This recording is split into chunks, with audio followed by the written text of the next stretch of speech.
Wewe mkwani unakoroka koje kithi atizire ko. Rino studio hito muthenya wa Friday wa gwifarita Friday goko kwa Kameme TV muthegi wa rurere na muthe twina kijana machachari Lusher Paulo mbarikiwa kutoka Kigoma hadi Kenya. Nakwambia Kigoma tena. Na thini wa studio twina Lusher Paulo mbarikiwa ni muini wa nyimbo cia gospel na aha nigetha gukorwo agikuhe mwihoko we mwembe ujithi utakoragwo ukienda gukorwo ukiruta wira kana wiraga ukoragwo ukigwa totangehota. Lusher Paulo mbarikiwa ni muini na endagia sausage my friend hwaini na ndamakaga na nona video yake uria ejega ni gukorwo agitwira atiriri tondu mundu abatira hanini ainaga video naga ndarenda kuonwa akiendia sausage kuria ange matendaga kuonwo nikio wonaga na keitu matirenda gukorwo makiruta wira ndamakaga ni maundu macio mothe na Lusher Paulo eha gukwe mwihoko we nigetha umenye no uhote. Lusher Paulo je is how kwa salama kabisa na nguo yaku ni njega. Nashukuru sana. He Nikibali no gutumire mimi mwenyewe ni design kashonea na fundi fulani hapa anaitwa Zamzam pande za Ruiru. Naam. Hey, Lusher. Yes. Si usalimiane hapa kwa hii kamera. Umerere twari yaku. Na leo lazima uache umenilipa hapa kuongelesha Kikuyu na Kiswahili at the same time. Sasa karibu niseme Lusher Paulo. Useme Lusher ni Lusher. Ni Lusher. Yes. Sema la. Lusher. Yes. Salimiana hapa kwa camera number 1. Waambie jina lako, unafanya nini, umetoka wapi na ndio tuanze. Yes, kwa majina naitwa Lusher Paulo. Jina ambayo iko kwenye kitambulisho ni Paul Majani Njeri. Naishi pande za Ruiru. Kazi yangu ni kuimba, kudance na kuuza Smokie pale pande za Ruiru. Hapo kwa Smokie kuna vile kuna ni bamba. Yaani after kudu hiyo video kali hivyo na wimbo kali hivyo bado unauza Smokie. Bado nauza Smokie kwa sababu ni vizuri. Nimekuwa nikifanya muziki kwa muda mrefu sana. Na kuna wakati kabla muziki haijakuja ianze kulipa, ni vizuri pia mtu anakuwa na kitu ambacho anaweza kuwa akifanya. Nikaonelea kazi ambayo naweza kuwa nikifanya ni kuuza Smokie. Naam. Wacha nikuulize sababu vijana wengi sasa Paulo hawataki kuwa wanashirikishwa na kama vitu kama kuuza Smokie. Kando na kwamba hata wajafanya muziki. Kuna mtu ametoka shule saizi majuzi hataki kuonekana sijui akiuza sweet peremende, hawezi taka kuonekana akiuza Smokie sababu anajiweka ile klasi ya pale juu. Unawezanga aje kujishusha hadi hapo sababu unajua unataka kufika hujafika lakini lazima kwanza uanze hapa. Ni unajipeanga motisha vipi? Kwanza jambo la kwanza si rahisi. Acha niseme si rahisi kukubali kujishusha chini uweze kuzia watu Smokie. Mara ya kwanza mimi mwenyewe ilikuwa ni ngumu sana kwa sababu kulikuwa na wale marafiki ambao wanajua huyu kijana anafanya kazi nzuri sana, anafanya muziki kama ni Ruiru. Watu wengi sana wananifahamu na nilikuwa naangalia italifanyaje nirudi kule chini nianze kuuza Smokie. Kwangu pia ilikuwa ni ngumu, siwezi laumu watu wengine kwa sababu kwangu ilikuwa ngumu. Lakini kwa sababu nilikuwa nataka kukua mfano mzuri kwa watu wengine, nitakuwa mfano mzuri kwa wale wanarika ambao wako size yangu ambao tuko katika age limit moja. Nikasema kwamba ni vizuri nijishushe kwa sababu bila pia natuambia ukijishusha naye Mungu atakuinua. Kweli. Naam. Lusher, mbona wetagwa Njeri? Kweli. Mamu wanyu ni Njeri? Mamu ni Njeri.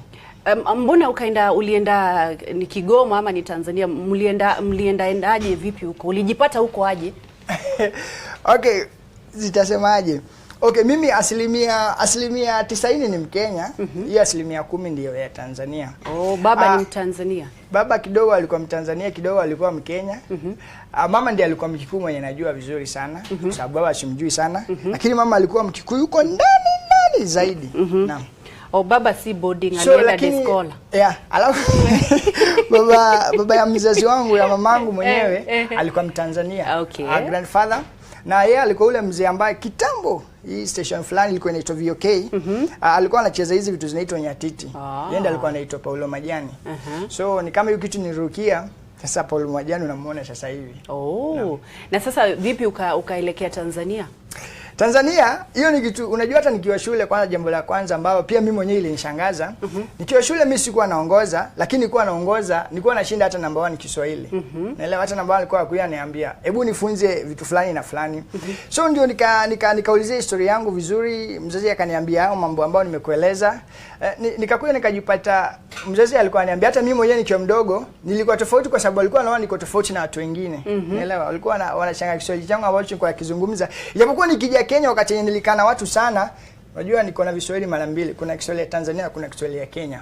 Naelewa. Hiyo hicho chenye unazungumza sasa hizi ni Tanzania. Hiki ambacho nakizungumza sasa hivi ni Tanzania. Naam. Sasa Tanzania ukaishi na nani? Tanzania kusema kweli sikuishi, ni ile tu matembezi.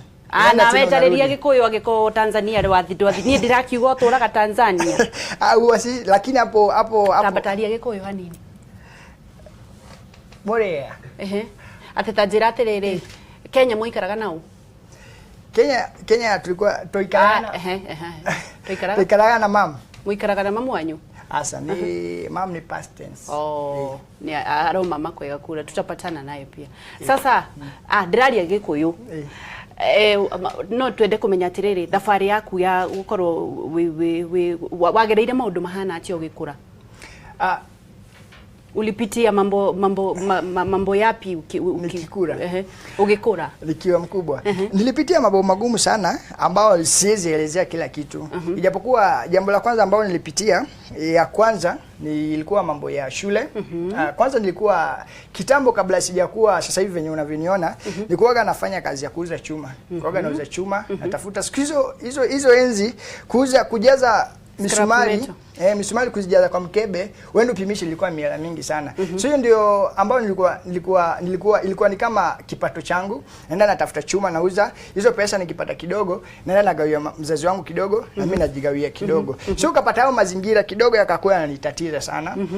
Nikaendelea hivyo, nikafikiria pia kuingia katika mambo ya wizi kidogo, lakini baadaye sikufanikiwa, ambapo niliona marafiki zangu wengi sana wameuliwa. So hapo ndio pia Mwenyezi Mungu akanionyesha njia nyingine ambayo ni ya maana sana. Nikakuja pande za Githurai 45. Sasa hizo mnaishi na nani? Sasa hizo in fact mama yangu sikuwa naishi naye. Tuliishi naye nikiwa mara ya mwisho kuishi na mzazi wangu ilikuwa darasa la 7. So kutoka hapo mimi mwenyewe nilikuwa najishughulikia. Mzazi ndio yako, lakini mimi mwenyewe naona ana uwezo, hata mimi mwenyewe namhurumia ni mzazi wangu. So nikonelea njia ya kipekee ni mimi mwenyewe nitoke nijikwatue, nijikakamue, niende zangu mimi nijishughulishie. Hata sikuwa na shughuli ya shule, kitu ambacho nilikuwa kwa akili yangu ni kipato, kile ambacho naweza nikakipata. So ndio baada ya hapo nilikuwa naishi sasa na aunti yangu, mama, my sister's mother. Tulikuwa tunaishi naye. Kisha baadaye pia nikakuwa mzigo kidogo sana, unaelewa, pia naye ana familia yake. So niko nilenjia mzuri, labda niingie street kidogo. Kuingia street ikakuwa ni shida. So mimi ile idea nilikuwa nayo mimi tangia niwe mdogo. Labda street uliingia wapi na nani, ulipatana na nani? Twende hiyo life ya kuingia kwa street. Ulienda street gani, ulipatana nani? Ukisema ukweli, nilijaribu kwanza, hata hii sijui kama unanisikia. Hapana, lazima utoe ushuhuda. Ulipitishwa hapo ndio ueleze mtu mwingine ako na mtoto kama huyo ama mtu kama huyo. Ndio maana Yesu akakupitisha hapo. Ulienda street gani? Street yenye nilienda ilikuwa ni pande tu za Lunga. Sasa street yangu ilikuwa tofauti na street zingine. Street yangu ilikuwa ni kuzurura mchana, usiku kwenye nalala nyumba zenye zimehamwa. Mimi nilikuwa naenda kulala kwa watu. Nikijua nyumba fulani imehamwa, huko ndio nilikuwa naenda nalala. Jamani. Sasa hiyo uko mtoto umri gani? Nilikuwa darasa la ngapi? La 7 bado. Maisha ya street ikaendelea. Maisha ya street kaendelea kidogo. Nikarudi kwa auntie kwa sababu sikuwezana na hiyo maisha, kwa sababu mimi sikuwa nimeitwa nikoe kwa street. Kweli. Nilikuwa pia naomba Mungu anisaidie sana. Nikarudi kwa auntie ambaye ndio pia alinilea kidogo. Sasa kutoka hapo ndio nikavuka nikaelekea hiyo pande nyingine. Magumu kwa street ulipata yapi? Ya kwanza ni watu kuona wewe ni mwizi, kitu cha kwanza hawakuamini, kitu cha pili wanaona wewe ni mtoto wa hayawani, yani wanaonelea wewe si kama mtu mwingine, wewe ni mtoto lakini wewe si mtoto, wewe ni mtoto wa dunia. So yale madharau, matusi, kudharauliwa ilikuwa tu ni baadhi ya vile vitu ambavyo nilipitia. Ukarudi kwa aunti yako? Nikarudi kwa aunti yangu, lakini sasa kwa aunti sikukaa naye sana. Sasa hapo ndio nilivuka nikakuja Githurai 45. Githurai 45 nikaishi na uncle wangu, alikuwa Mwarabu. Mwarabu? Alikuwa Mwarabu. Jamani, katoka wapi Mwarabu kwa familia? Familia yetu iko hivyo. Alikuwa Mwarabu na sio huyu Mwarabu wa kujiwekelea original. Githurai hata alikuwa anamuita Obama. Alikuwa anajulikana kama Obama. Ukaenda ukamuomba kazi ama ukafanya nini? Sikumuomba kazi. Mimi nilienda huko nikamweleza nataka kusoma. Mimi mwenyewe nilijisikia maisha ya kuishi huko kwingine hayastahili. Nikamwambia mimi nahisi kusoma, nataka kurudi shule nisome. Na hakuwa na tatizo, kanisa basi kama unahitaji kusoma basi haina wasiwasi, mimi nitakulipia shule. Na ikakuwa ni hivyo. Baada ya darasa la 7 nikasomeshwa na aunti yangu mwingine pia ambaye pia namuita aunti, ambaye alinionyesha mambo ya wokovu sasa. Nikasoma mpaka darasa la 8. So mjomba wangu ndiye nilipia kuanzia kidato cha kwanza mpaka kidato cha pili. Naam. Alafu kaenda wapi baada ya kidato cha pili? Sasa baada ya kidato cha pili kulikuwa na rafiki yangu ambaye sasa namuita pia kama baba, anaitwa Kimiti, Prosperous Kimiti, ambaye alinialika kwa kanisa Wonders Tabernacle Church ambayo unashiriki mpaka sasa hivi. Alinialika mara ya kwanza sikutaka kwenda. Mara ya pili, Jumapili hiyo ya pili nikamueleza nitaenda. Sasa hapo ndio sasa my transformation ilianzia yenyewe. Mimi nikaelekea, mimi wakati nilienda sasa hiyo Jumapili ya kwanza nilienda nikakaa kiti cha pili na mbele. Unajua hizo kuna wakati nilikaa hapo mbele sio watu walishangaa. Unajua mgeni tu anajulikana. Ukijana vipi anakuja tu anapita watu wote anaenda kuketi pale mbele. Lakini mimi nilijisikia, alafu nilikuwa nimevaa shati imeandikwa Chosen Generation. Nilikuwa imeandikwa Chosen 1 Peter 2:9. Mchungaji kumbe wakati pia mchungaji alikuwa pale akaconnect na mimi instantly. So wakati kanisa tu iliisha, mimi nikaenda kwa mchungaji nikamwambia mimi nataka kudance. Naomba unipatie chance ya kudance kwa kanisa. Kumbe sikujua kuna kitu ambacho Mungu alikuwa ananitayarisha kupitia kwa mchungaji wangu. Hiyo siku nikaenda kazungumza na mchungaji. Hizo nyakati hata sasa hivi kuna zile kanisa ambazo kukanya kwa altari si haikubalishi, unaelewa? So mimi nikapatia tu nafasi, nilisema nataka kuimba lakini mdomo wangu ikatamka nataka kudance. Unaelewa? So mchungaji hakuwa na tatizo lolote. Jumapili ikafika, mimi nikaelekea zangu nikafanya mazoezi hiyo wiki mzima, lakini ilikuwa mazoezi ya dance ambayo sijui maana yake, sikuwa najua kudance hizo nyakati. Sasa mimi Jumapili kufika, mchungaji mimi nikaitwa, mimi nikaenda nikasimama pale kwa altari. Utadance nini? Dance nini? Lakini nilikuwa na confidence, nilikuwa najua nitafanya maneno. So nikaelekea pale, mimi nikafanya mambo yangu. Lakini hakuna kitu nilikuwa nafanya, hata Mungu najua, alikuwa anajua. Lakini watu wakati nilimalizia hivi, watu walisimama wakapiga makofi, wakashangilia. Mimi mwenyewe sikuwa najiamini, lakini nilishangaa. Sio nikaona, kumbe kuna jambo ambalo mimi mwenyewe naweza nikafanya ambalo sikuwa najiamini nayo. Lakini najua tu ni Roho Mtakatifu aliyenisaidia, si mimi kusema kweli, si mimi kwa sababu. Wakati huo waishi kwa nani? Wakati huo kwa sababu nimeruka, wakati huo nilikuwa naishi kwa anko bado hapo Githurai. So baada ya hiyo maneno yote ikafikia pahali sasa mjomba wangu kakuwa na maneno tu kadhaa, ikakuwa siwezi nikalipia fees. Ikakuwa siwezi enda shule. Sasa nikakwama form 2, sikuwa naelekea shuleni. Kidato cha pili sikuwa naelekea shuleni. So hapo ndio sasa Kimiti ndiye aliingililia, sikuwa nimekuelezea hapo. So baadaye hiyo mambo yote nikaenda nikazungumza mchungaji wangu ambaye namsalute sana, Reverend Victor Gabriel Nganga wa Wonders Tabernacle Church. Nikamuelezea historia yangu kidogo, akaisi amehuzunika sana. Na venye nilikuwa namuelezea alisikia ile mimi nina ukweli ambao namueleza kutoka ndani. So akafuatilia historia yangu vizuri, akasema atanilipia mambo ya shule. Mwenyewe anijui. Ilikuwa tu Jumapili ya kwanza. Mwenyewe anijui, anifahamu sana, lakini kwa sababu ya Mwenyezi Mungu tukaconnect hivyo automatically. Mpaka ukasoma ukamaliza. Mama ilimfanyikia nini mama? Mama alikuwa kwanza pali yako Mungu yani amlaze pali pema. Amlaze pali pema. Alikuacha ukiwa umri mgani? Aliniacha nikiwa kidato cha kwanza. Aligonjeka hapo, aligonjeka, alikuwa na shida ya figo. Okay. Ambaye mwenyewe alikuwa anificha kwa sababu kama ningejua mimi mwenyewe ningejitolea nimpe yangu, unaelewa? Hiyo wakati akiaga sikuwa karibu. Kweli. Sipendai kuongelea hiyo maneno sana. Ako sawa na atapumzika. Sasa ukakuwa mtoto mwenye hana mtu. Sasa mimi nikakuwa mtoto ana mtu. Labda sasa wakati huu wote Lusher, kipaji cha uimbaji ilikuwa wapi, na labda ndoto yako ulianzisha wapi, uliambia nani, ukaendelea vipi? Tuniliambia nikiwa shule shule ya msingi, kuna rafiki yangu alikuwa anaitwa Kamau, sijui alienda wapi, labda aniona. Anaitwa nani? Anaitwa Kamau. Alikuwa nakumbuka tu Kamau. Ulikuwa shule gani? Ilikuwa inaitwa St Elizabeth Primary, pande za Kingston. Kingston ya Kenya. Unaelewa? Sasa ule kijana, ule jamaa nilikuwa namuimbia wimbo Around the Corner Jesus is Coming. Kwa sababu wale alikuwa anajua maneno ya muziki sana. So nilikuwa namuimbia Around the Corner Jesus Coming. So shule kulikuwa na watu walikuwa wanajua hiyo ni wimbo yangu kabisa. Sasa mimi nilikuwa nishawadanganya huo ni muziki wangu.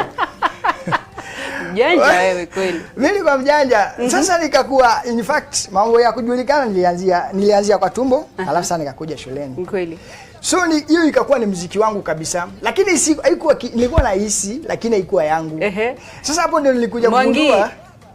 Sasa huyu kijana friend Kamau. Alikuwa ananipatia moyo, ananiambia hii wimbo ni mzuri. Enda uimbe kwa parade. Kila parade ikifika. Around the corner. Hata nilikuwa naitwa Around the Corner. Nilikuwa naitwa Pastor Around the Corner.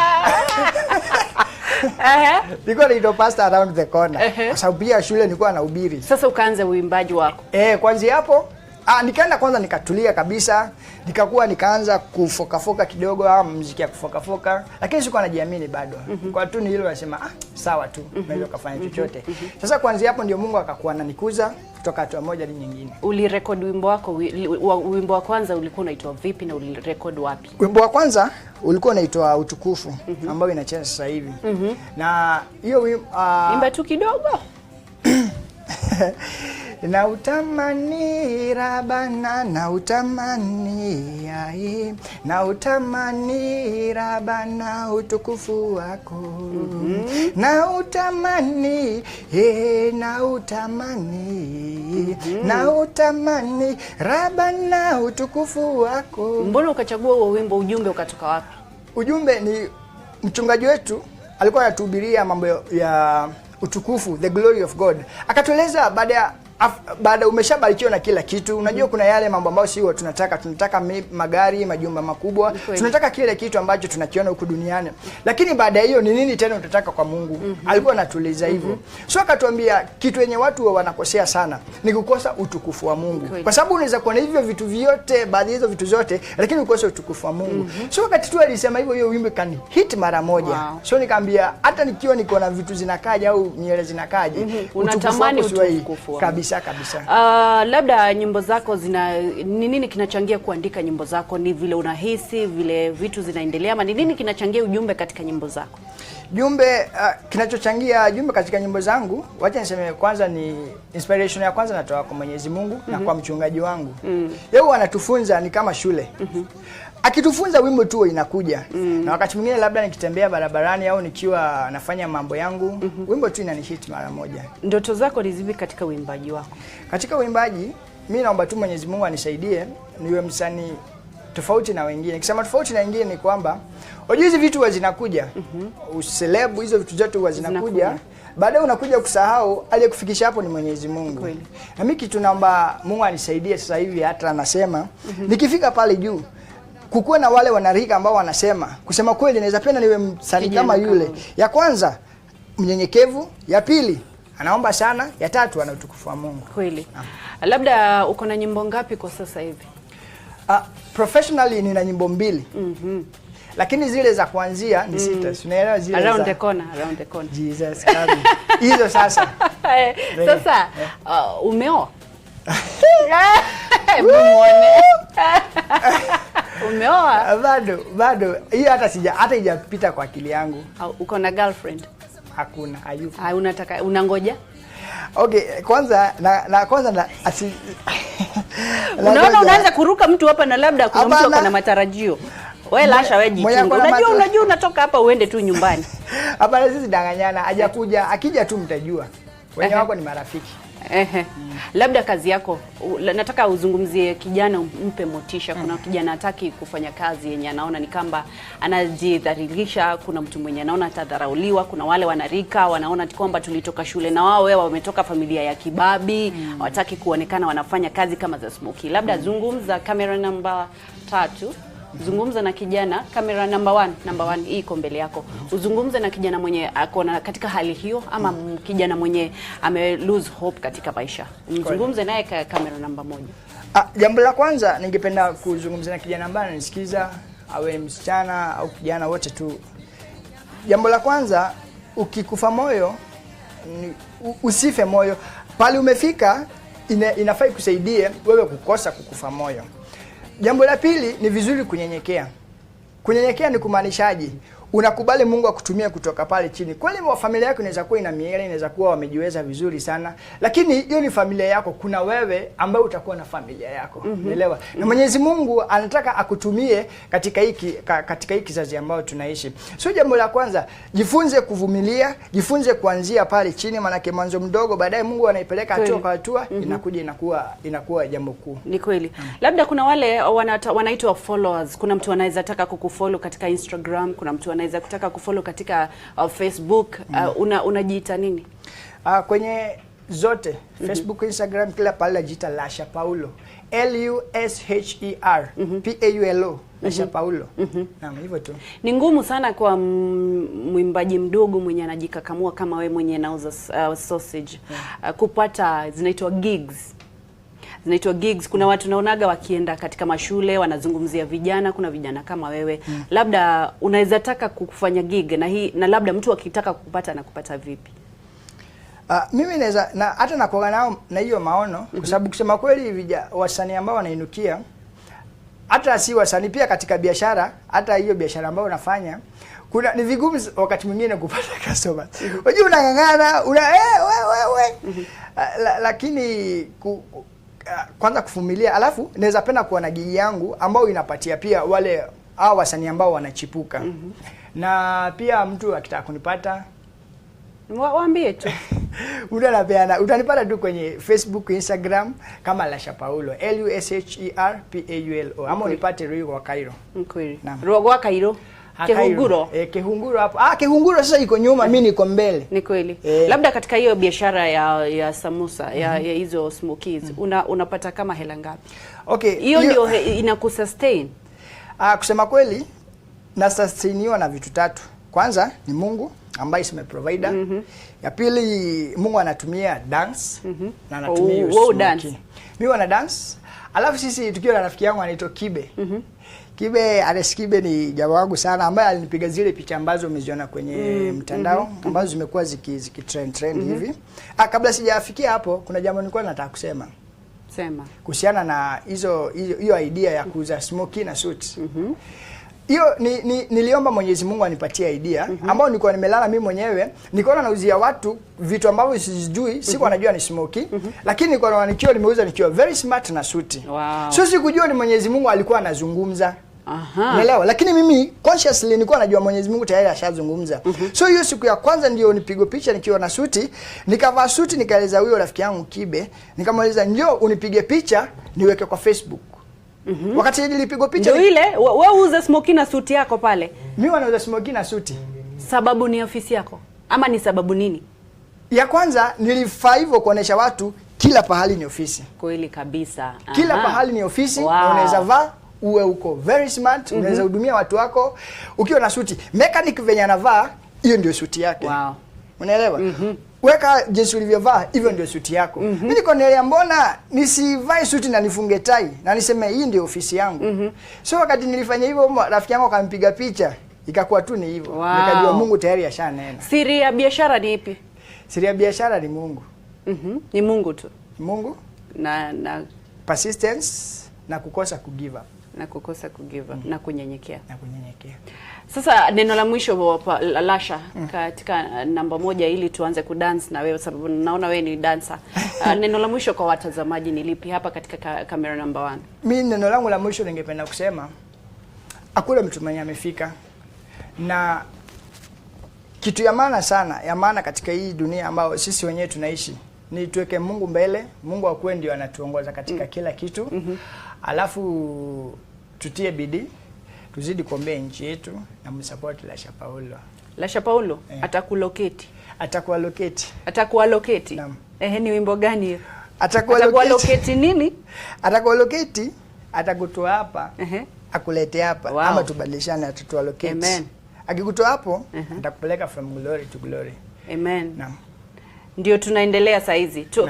Tuko na Lusher Paulo na tunataka kwenda kwa DJ to dance, na ndio tukue tukimalizia. Thanks man. Karibu sana. Na reure. Nego kakoria Smokie. Ate neha. Kairo naona wahaisha. Daisha. Unani yoshio. Thika Road. Thika Road. Nona mwena wa motho. Tiana wa motho. Nona akulia. Mwena oyo? Na goko. Urauga oyo kana oyo? Hii ni ya komotho. Komotho. Komotho. Na wa kurira. Wa gutheka. Jikoroke. Na goko. Jikoroke. Nona na hau waikoroka. Tia uikoroka. Riu nini oyo jikorokete. Hau. Nyabate. Abata. Wa batai. Utia na abata uthie na nguku. Amen. In Jesus' name. Amen. Ata ku allocate. Yes. DJ.